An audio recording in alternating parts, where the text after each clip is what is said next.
মেয়ের কাছে বিবাহ পড়ানো হারাম চিরদিনের জন্য। মেয়ের কাছে বিবাহ পড়ানো হারাম। ছেলের সামনে মেয়ের বাপ বসবে, দুজন সাক্ষী থাকবে, খুতবা হবে, তারপরে মেয়ের পিতা বলবেন। যদি মুখে উনি না বলতে পারেন তাহলে অন্যজন আগে আগে বলবেন, উনি পিছে পিছে বলবেন, আমার মেয়ে খালেদা এত টাকা নগদ, এত টাকা বাকিতে তোমার সাথে বিবাহ বন্ধনে আবদ্ধ হতে রাজি। আব্দুর রাজ্জাক সাহেব একটু থামেন। আব্দুর রাজ্জাক সাহেব, বাকি মোহরে কি বিবাহ চলে? হ্যাঁ চলে। প্রমাণ? ওই যে একটা মহিলা রাসূলের দরবারে এসে বলল, আল্লাহ নবী আমাকে বিবাহ করেন আপনি। তা আল্লাহ রাসূল এভাবে দেখার পরে, চোখটা উঠে দেখার পরে থেমে গেলেন, কিছু বলছেন না। তো একজন যুবক বসেছিল ওখানে, একটা লোক বলছে, আল্লাহ রাসূল আপনি বিবাহ না করলে আমার সাথে বিবাহ দিয়ে দেন। আপনি যে কিছু বলছেন না, মহিলা যেভাবে আপনার সামনে পেশ করলো, তা আপনি যে একবারে চুপচাপ এভাবে দেখে থেমে গেলেন। তখন বলছো তুমি বিবাহ করবা, টাকা পয়সা কিছু আছে? না তেমন কিছু নেই। কিছুই নাই? না কিছুই নাই। যাও না বাড়ি থেকে দেখে আসো না, কিছু যদি লোহার একটা আংটি থাকে, কিছু না কিছু লাগবেই, নইলে রাজশাহীর একটা ফজলিয়াম হলেও হবে। কিছু না কিছু লাগবেই। মাঝাবে বলেছে, হানাফি মাঝাবে, যে অন্তত 10 দিরহাম লাগবে, হাদিসটা জাল। এইখানে আল্লাহ রাসূল যেটা বলছেন সেটাই চূড়ান্ত। আরে যাও না একটা লোহার আংটি পেলেও দিবা। তখন ঘুরে এসে বলছে যে লোহার আংটিও নাই, খালি আমার এই লুঙ্গি খান আছে। তখন যেটা হলো, তুমি যদি তোমার বউকে দাও তুমি কি করবা? হাদিস বুখারী মুসলিম। তখন আল্লাহ রাসূল বলছেন, আচ্ছা ঠিক আছে, তুমি কি অমুক অমুক সূরা জানো? হ্যাঁ জানি। আচ্ছা ঠিক আছে, তুমি এই সূরাগুলো তাকে শিখিয়ে দিও, এর বিনিময়ে আমি তোমার বিবাহ দিয়ে দিলাম। এই যে শ্রম, কোরআন মাজিদ, যার জন্য তো হুজুর বলছেন যে বক্তৃতা দিয়ে টাকা নিব। তো এ দেখেন কোরআন মাজিদ ব্যবহার করছে বিনিময়ে। কথা বুঝতে পারেননি? তাহলে বক্তৃতা দিব 1 ঘন্টা, টাকা 50,000 নিব না? কিভাবে যে মানুষ টাকা দিচ্ছে আমি নিজেও বুঝি না।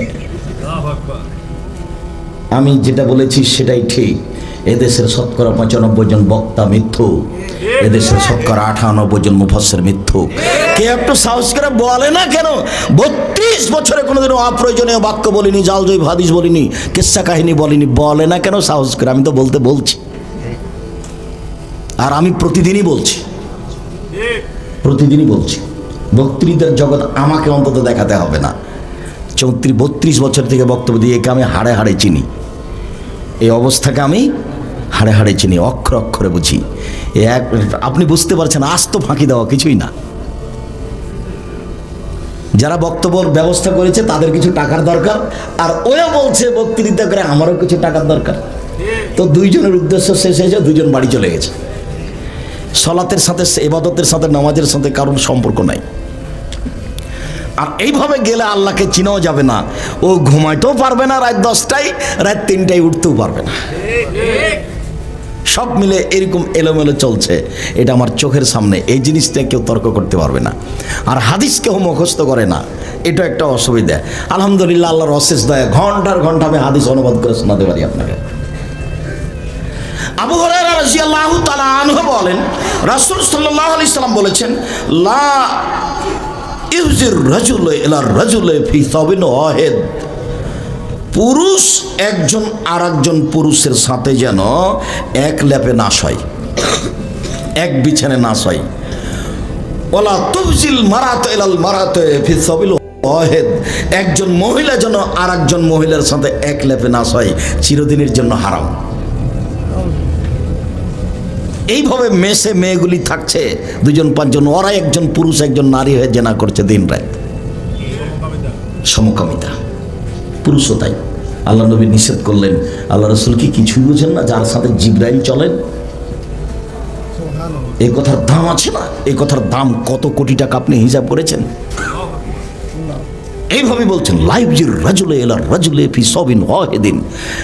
একজন পুরুষ আরেকজন পুরুষের সাথে এক কাপড়ে এক লেপে থাকতে পারে না, বিছানা একটা হলে লেপ ভিন্ন হতে হবে। স্বামী স্ত্রী ছাড়া অন্য কেউ থাকতে পারে না। আল্লাহ রাসূল বলছেন, আরে শোনো আয়েশার ব্যাপারে তোমরা খামাকা বলে কি বলবে? সবাই আয়েশার দিন হাদিয়া দিয়ে পাঠায়। এই শোনো, আয়েশা রাদিয়াল্লাহু তাআলার সাথে আল্লাহ নবী কবে থাকবে? বলে রবিবারে। আচ্ছা ঠিক আছে, আমি আম দেব, ও কাঁঠাল দেবে। তো ভাগ দেওয়ালা কি দিবে? যাদের একটা দিবে যেটা সবচেয়ে ভালো, মাছ টাছ কোনো একটা কিছু, সবাই ওই দিনে হাদিয়া দিয়ে পাঠায়। তখন সব স্ত্রীর মন খারাপ। তখন সব স্ত্রী বলেন, আল্লাহ রসুলকে একটু বলো না। আল্লাহ রসুল সবকে বলে দেখ যে সবার দিনই দিবে, হাদিয়ে দিবে, খালি আয়েশার দিন কেন একটা মনটা কষ্ট পায়। তখন প্রথম দায়িত্ব নিলেন উম্মু সালমা, আমি বলবো আল্লাহ নবী এটা আপনি একটু বলেন, এটা একটু বন্ধ করেন। খুব চেষ্টা করলেন, হলো না। জায়নাব চেষ্টা করলে হলো না।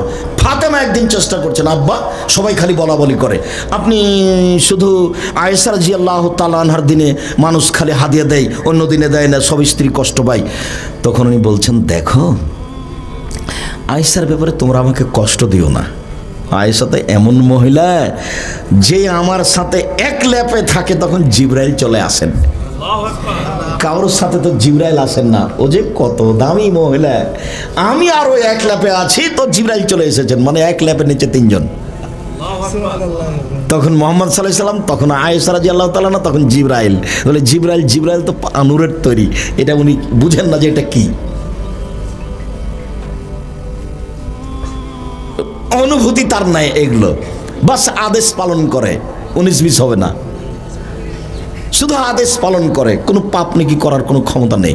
যে বলে লাগিয়ে দিয়েছে সুবহানাল্লাহ বলো, দিন রাত বলছে সুবহানাল্লাহ সুবহানাল্লাহ সুবহানাল্লাহ সুবহানাল্লাহ। কোটি কোটি ফেরেশতা, আপনি সুবহানাল্লাহ বলেন না, আদম সন্তানে একদিন যদি না বলে তো কোনো আসতে যায় না। গাছও বলছে সুবহানাল্লাহ, তো আদম সন্তানের কি দরকার? সৃষ্টি করেছেন দেখার জন্য, ভালো হলে জান্নাত, খারাপ হলে জাহান্নাম। সৃষ্টি করেছেন দেখার জন্য। তো আয়েশা রাদিয়াল্লাহু তাআলা এই কথা